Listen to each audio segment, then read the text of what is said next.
The listing was buried on page 12 of the county auction website. Abandoned horse stable, 2.3 acres, sold as is.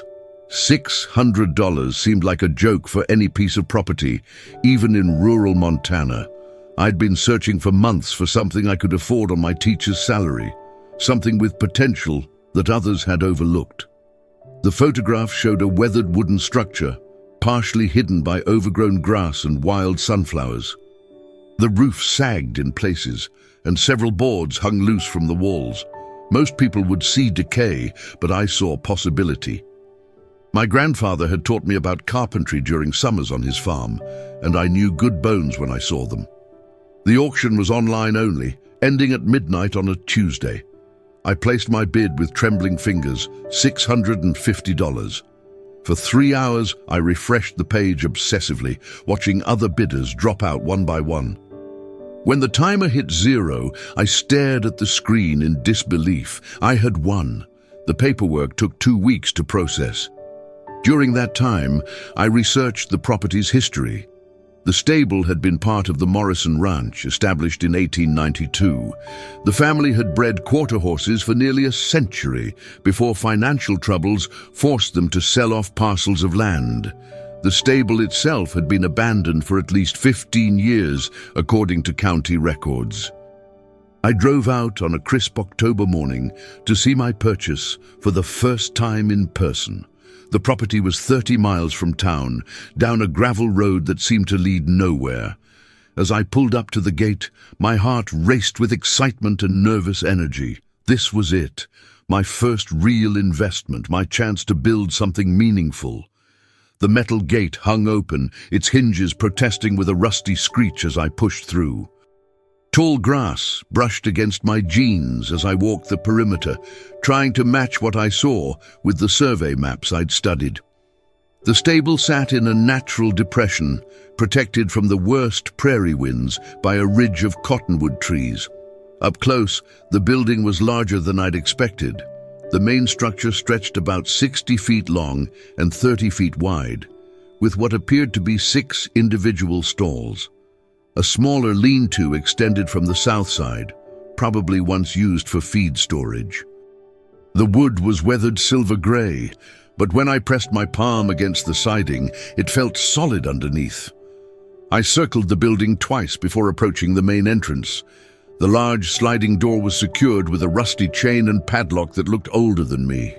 I'd brought bolt cutters, anticipating this obstacle. The chain snapped easily, and I was surprised by how smoothly the heavy door rolled aside on its track.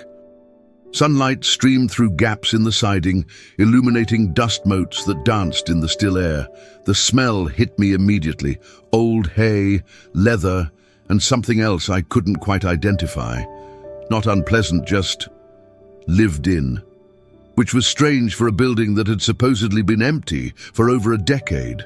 The concrete floor was swept clean in places, and I noticed worn paths in the dust. Animal tracks, probably. Raccoons or possums seeking shelter. The stall doors stood open, revealing empty spaces filled with shadows and cobwebs. I pulled out my phone to take photos for my renovation plans, but there was no signal out here. Complete isolation. Exactly what I'd hoped for. As I explored deeper into the stable, that strange feeling of being watched crept over me. That first day, I spent hours documenting everything. I measured stall dimensions, tested the structural integrity of the loft ladder, and made lists of materials I'd need. The building was in better shape than I'd dared hope. The foundation was solid, the roof needed patches, but wasn't beyond saving, and most of the original hardware was still functional. I was examining a hand-forged door latch when I heard it. A soft thump from somewhere deeper in the building. I froze, listening. Silence stretched for long seconds before another sound reached me, something like footsteps on wood. Hello? My voice echoed strangely in the enclosed space. Anyone there? Nothing. I convinced myself it was just the building settling, or maybe a bird that had gotten trapped inside. Old buildings made all sorts of noises. But as I continued my inspection, I noticed things that didn't quite add up.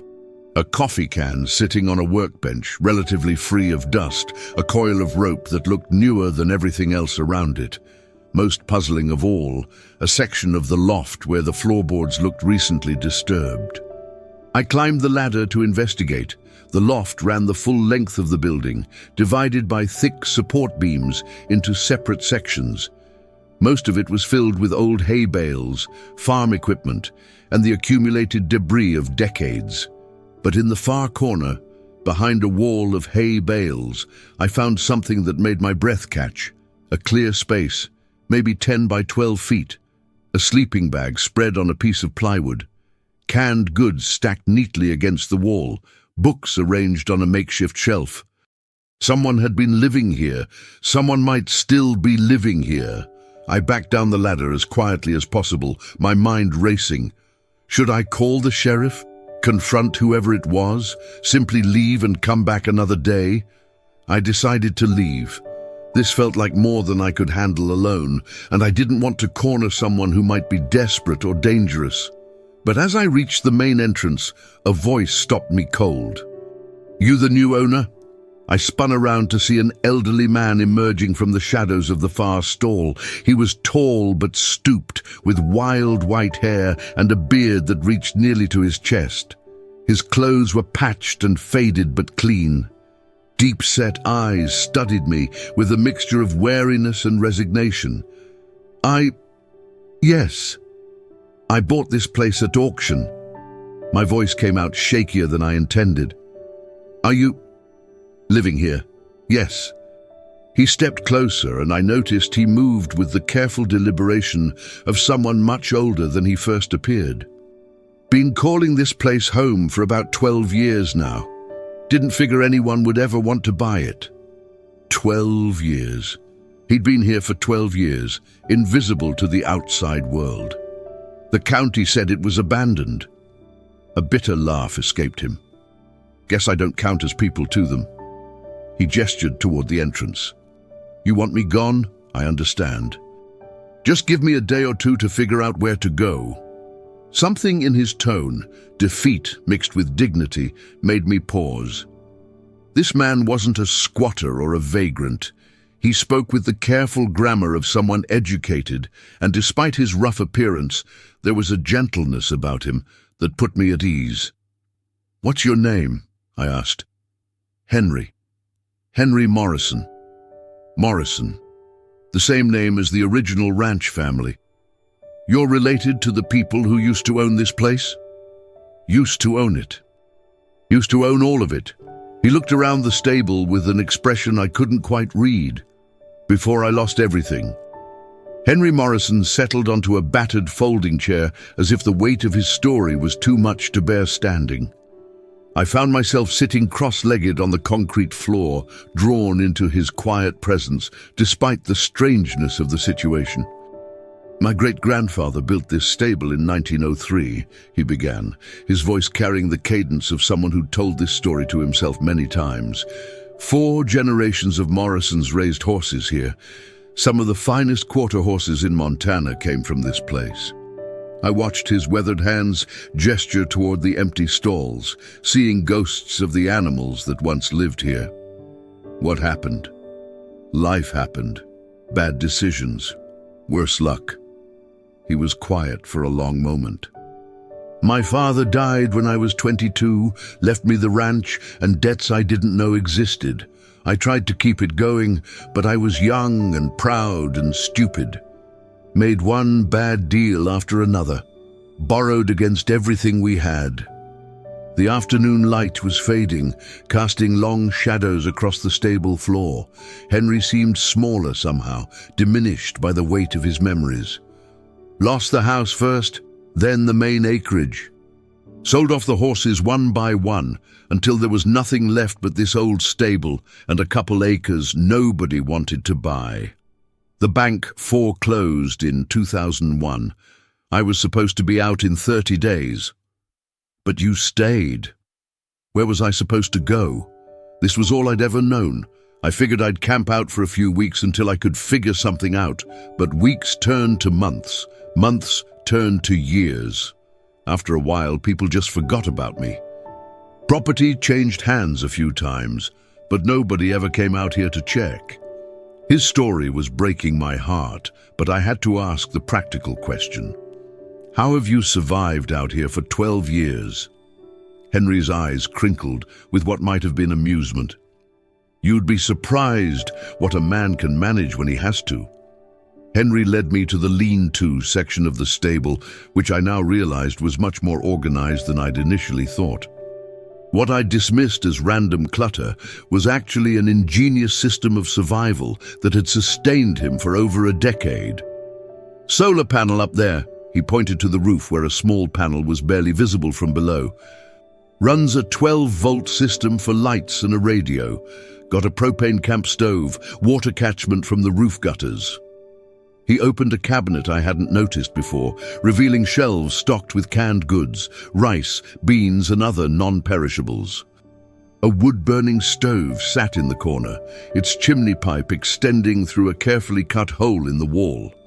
Stays plenty warm in winter. This old building holds heat better than you'd think.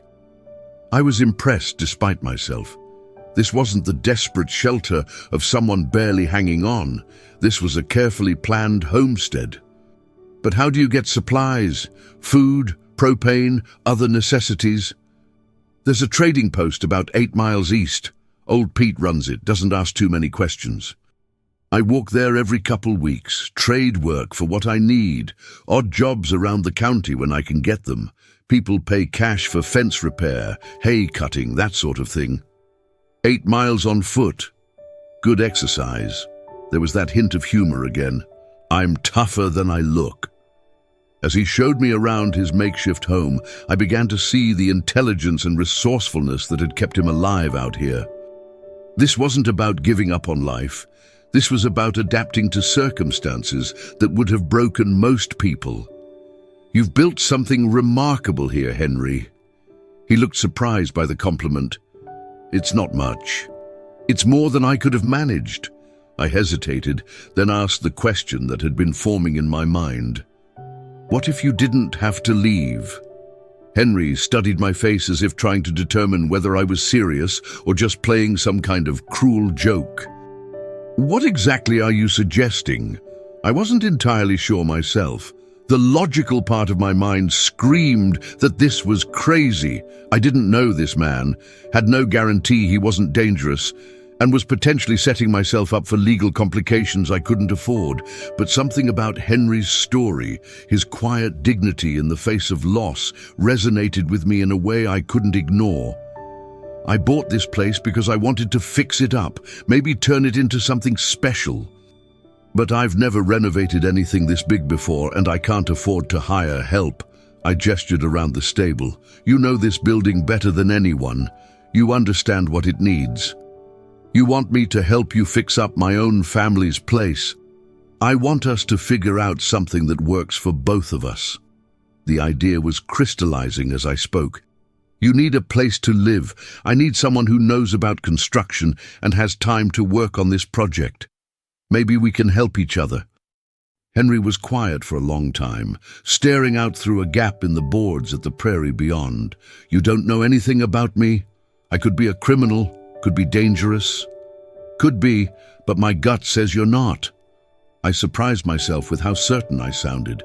Besides, you've been living here for 12 years without causing trouble. That has to count for something. What would the arrangement be exactly? I don't know yet. We'd have to figure it out as we go. I stood up, brushing dust off my jeans, but I do know that tearing this place down and starting over would cost more than I have. Restoring it carefully, preserving its character, that's something I can't do alone. Henry looked around the stable with new eyes, seeing possibilities instead of just shelter. It would be good to see this place alive again. We talked until well after dark, sitting in the golden glow of Henry's battery-powered LED lantern. What started as a vague idea gradually took shape into something that might actually work. I can't pay you much, I admitted. Maybe $200 a week to start, plus materials for improvements to your living space. 200 a week is more than I've seen in regular income for years. Henry shook his head. But I need to know this isn't charity. I pull my weight or the deal's off. Trust me, it's not charity. I've got about $15,000 saved for this renovation, and that needs to stretch as far as possible. Your labor is worth a lot more than 200 a week. We established basic ground rules. Henry would continue living in the loft, but we'd improve his setup, better insulation, a proper bathroom, maybe even running water eventually. In exchange, he'd work on the renovation project and help me learn the skills I'd need to maintain the property. One more thing, Henry said as we prepared to wrap up for the night. There might be weeks when I'm not around. Sometimes I get restless, need to go walkabout for a while. It's not personal, just something I have to do. Mental health breaks? Something like that? He hesitated. 12 years alone does things to your head. Sometimes I need to remember there's a world beyond these walls. I could understand that. Just let me know when you're planning to leave so I don't worry you've fallen off the roof or something. Henry actually smiled at that. The first real smile I'd seen from him. It transformed his weathered face completely, revealing the man he might have been under different circumstances. Deal, he said, extending a calloused hand. As we shook on our unlikely partnership, I wondered what I'd gotten myself into. But for the first time since buying the property, I felt genuinely excited about the future. I returned the following Saturday with a truck full of supplies and a head full of questions. Henry was waiting for me, already dressed in work clothes that had seen better decades. Together, we unloaded lumber, roofing materials, and tools I'd borrowed from my brother. Figured we'd start with the roof, Henry said, studying my ambitious supply list. No point doing interior work if we're still letting in weather. He was right, of course. Over the next several hours, he taught me more about construction than I'd learned in years of watching DIY videos. His knowledge came from decades of practical experience, not just building, but maintaining and repairing in the days when the Morrison ranch was still operational. See how the previous repair was done? He pointed to a section where someone had patched the roof years ago. They used the wrong kind of flashing, didn't seal it properly. That's why it's leaking again. Working alongside Henry, I began to understand the difference between doing a job and doing it right. He moved with economy and precision, never wasting motion or materials. When I started to rush through measuring a board, his weathered hand would gently guide me back to accuracy. Good work takes time, he said simply. This building has stood for over a century because someone took time to do it right the first time. By afternoon, we'd made remarkable progress. The section of roof we'd tackled was not only watertight, but looked like it belonged with the original construction. Henry had shown me tricks for matching the weathering patterns of old wood and techniques for using traditional tools I'd never heard of. "You're a natural teacher," I told him as we cleaned up for the day. Henry looked surprised. "I haven't had anyone to teach in a long time. Feels good to pass along what I know." 3 weeks into our partnership, we were deep into replacing rotted sill plates when an unfamiliar pickup truck pulled up to the stable. Henry immediately tensed beside me, his hammer frozen mid-swing. "You expecting anyone?" he asked quietly. "No." I walked toward the entrance, trying to appear casual while my mind raced through possibilities. Had someone reported Henry's presence? Were we in some kind of legal trouble? 2 men emerged from the truck, one middle-aged with a sheriff's department uniform, the other older and wearing ranch clothes. The sheriff approached with the careful stance of someone prepared for trouble, while the rancher hung back, studying the building with obvious interest. "Afternoon. I'm Deputy Matthews. Got a report of suspicious activity out here." "Nothing suspicious about renovation work," I replied, hoping my voice sounded steadier than I felt. Behind me, I could hear Henry continuing to work, pretending not to notice our visitors. "You'd be the new owner then?" The rancher stepped forward. I'm Bill Hendricks, own the spread just north of here. Been wondering what was happening with this old place. I introduced myself and explained about the auction purchase. Deputy Matthews relaxed slightly, but his attention had shifted to Henry, who finally set down his tools and approached us. Well, I'll be damned, Hendricks breathed. Henry Morrison, thought you were dead, boy. The two older men stared at each other for a long moment. Henry's expression was unreadable, but I sensed years of history passing between them. Bill. Henry's voice was carefully neutral. Been a while. 20 years, maybe more. Hendricks looked around the stable with new understanding. You've been here all along? More or less. Deputy Matthews cleared his throat. So there's no problem here? No illegal activity? No problem, I confirmed quickly. Henry's helping me with the renovation. He knows this building better than anyone. After the visitors left, Henry was quiet for the rest of the day. That evening, Henry told me about Bill Hendricks. They'd grown up together, neighbors and friends, until the Morrison ranch started failing. Bill had offered to help several times, even suggested a partnership arrangement that might have saved the property. Pride's a dangerous thing, Henry said, staring into the small fire we'd built outside the stable. I was too stubborn to accept help, too ashamed to admit I couldn't handle things alone. What happened between you two? Nothing dramatic, just growing apart when I needed friends most. Henry poked at the fire with a stick. Bill tried to reach out after the foreclosure, but I'd already disappeared into the woods, licking my wounds. By the time I came back here to live, I figured too much time had passed. I could hear the regret in his voice. Maybe it's not too late to reconnect. Maybe, but he didn't sound convinced. The next morning, Bill Hendricks returned alone, bringing coffee and fresh pastries from town. Henry accepted the peace offering with cautious grace, and the two men spent hours catching up on 2 decades of separation. Bill's ranch had prospered while Henry struggled. He'd married, raised 3 children, and built the kind of operation the Morrison ranch might have become under different circumstances. But he spoke about his success with modesty, almost apologetically. I always wondered what happened to you, Bill said. Felt guilty sometimes, like I should have tried harder to help. Wasn't your responsibility, Henry replied. I made my choices.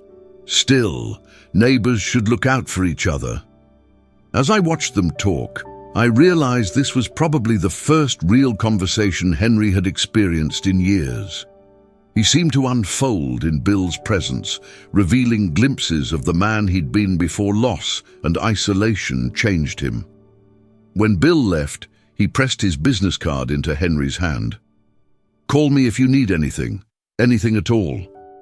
By November, the stable was transforming into something beautiful.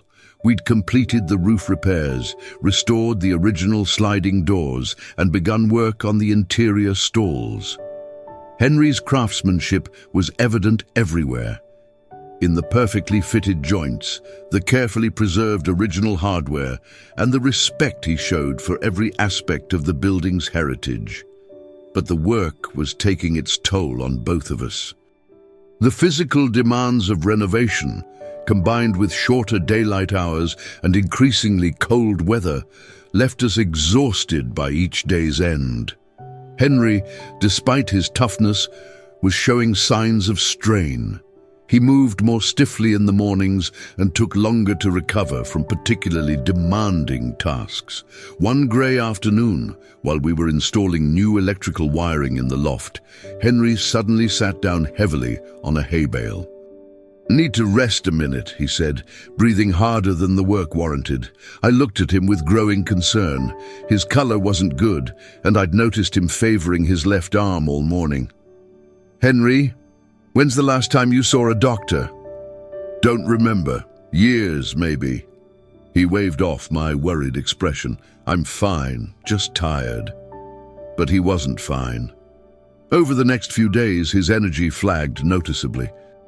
He tried to hide it, continuing to work with his usual precision, but I could see the effort it cost him. "Maybe we should take a break from the heavy work," I suggested. "Focus on planning for spring instead of pushing through the winter." Project won't finish itself. Project won't get finished at all if you work yourself to death. That evening, I made a decision that would change everything.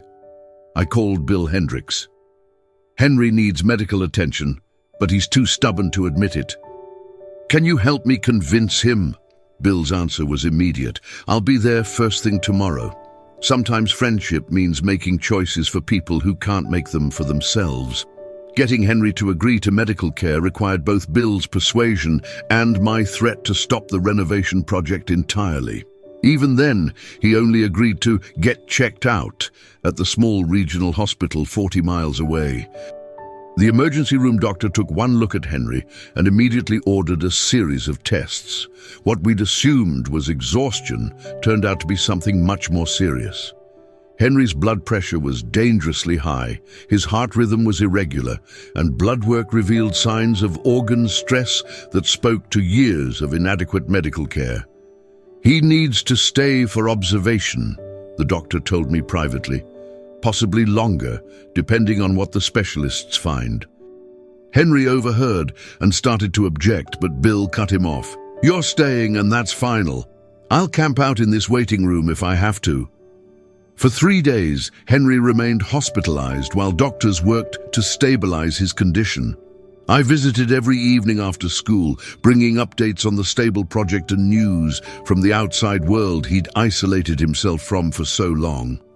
On the 4th day, I arrived to find Henry sitting up in bed, looking more alert than he had in weeks. The medication was helping, but more importantly, the doctors had given us a roadmap for managing his health going forward. "They want me to take pills every day," he said with disgust, "and come in for regular checkups." "That's the price of staying alive," I replied. "Seems reasonable to me. Can't afford all this medical nonsense." Bill, who'd been sitting quietly in the corner, finally spoke up. "Already talked to the billing office. It's handled." Henry started to protest, but Bill held up a hand. "20 years ago, I should have been a better friend. I can't change that, but I can help now. Let me." The argument that followed was heated but brief. In the end, Henry's pride lost to practical necessity and the overwhelming evidence that people cared about his welfare. When we finally brought him back to the stable, he seemed different somehow, more connected to the world beyond his carefully constructed isolation. Spring arrived early that year, and with it came changes neither Henry nor I had anticipated. The stable renovation was nearly complete, transformed from a forgotten relic into a showcase of traditional craftsmanship. But more than the building had been restored, Henry had found his way back to the community he'd abandoned 2 decades earlier. Bill Hendricks had become a regular visitor, bringing news, supplies, and eventually job offers. Other neighbors began stopping by to admire the restoration work and to reconnect with Henry Morrison, the man they'd thought was lost forever. "You know," Henry said one afternoon as we put finishing touches on the last stall door, "I've been thinking about what comes next." I looked up from the hardware I was installing. "What do you mean?" "This project's almost done. Winter's over. Your teacher salary can't support paying me indefinitely." He paused, studying the transformed interior of the stable. "Bill's offered me steady work on his ranch, good pay, benefits, even a small house on the property." The words hit me like a physical blow, though I tried not to show it. "That sounds like a great opportunity." "It is." Henry set down his tools and faced me directly. "But I want you to know something. These past months, working on this project with you, it's given me back something I thought I'd lost forever." "What's that?" "Purpose, connection, the feeling that what I'm doing matters to someone besides just me." His weathered face creased into a smile. "You saved my life in more ways than you know." The truth was, he'd saved mine too. Teaching had left me feeling isolated and unfulfilled, but working alongside Henry had shown me the satisfaction of creating something meaningful with my hands. We finished the project together, then celebrated with a small gathering of neighbors who'd watched our unlikely partnership develop over the months. As the evening wound down and people began heading home, Henry pulled me aside. "This stable will always be here when I need it, and you'll always have a place at Bill's Ranch when you need family." 6 months later, I sold the restored stable to a young family who planned to raise horses there again. With the profit, I bought a small farm closer to town and started a furniture-making business using the skills Henry had taught me. Henry thrived on Bill's Ranch, becoming something of a local legend for his knowledge of traditional building techniques. He never forgot his years of isolation, but he no longer let them define him. Thank you for listening to this story of unexpected friendship and second chances. I'd love to hear where you're listening from. Please leave a comment telling me your location, and don't forget to subscribe to the channel for more stories like this one. Sometimes the best discoveries come from the most unlikely places, and sometimes the people who seem lost are just waiting for someone to find them.